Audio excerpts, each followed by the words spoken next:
We were supposed to be in Aruba last week. Flights and resort booked, sunset cruise booked. And then, as you know, if you caught yesterday's Daily Dose of Leadership, we had a death in our family. So, of course, we canceled the trip. But here's the thing. Nick and I knew that we still needed to unplug. We had been looking so forward to that getaway time together. It has been a very full summer, and the next few weeks are also very full. And honestly, after the week that we had just had, we needed it more than ever. So instead of Aruba, we drove to Chattanooga, Tennessee for a little getaway, and it was lovely. We hiked in the mountains. We lounged by the pool. I read a good book. We visited a few breweries. None of it was what we had originally planned. It wasn't Aruba, and yet all of it was exactly what we needed. Yesterday, during the Daily Dose of Leadership, I talked about how my Aunt Dolores lived through 102 years of change, world wars, moon landings, telephone operators to smartphones, and never once let it move her off of what mattered most, her family, her faith.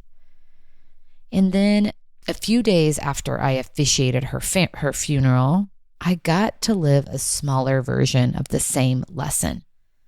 The destination changed. The activities that we had planned changed. Even the reason for the trip changed a bit, from celebration to grief to rest. But what stayed constant was the actual point of the whole thing.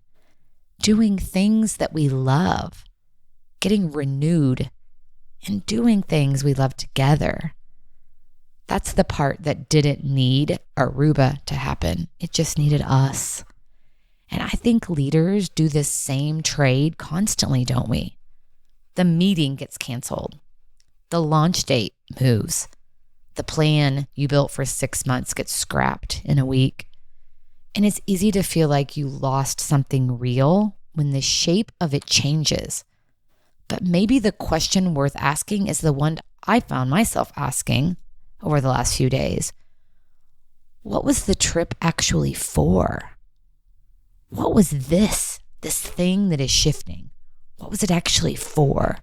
And if you can answer that, you can usually still get there, just by a different road. For us, the trip was never really about Aruba. It was about slowing down and being together. Chattanooga gave us that just as fully as the beach would have. So here's what I offer to you today. The next time a plan falls apart, before you mourn whatever it is you lost, ask what it was actually supposed to give you. Then go find that wherever it is willing to show up. That is full circle leadership too. The road can change completely and still get you home. What a great way to take care of yourself and ultimately each other.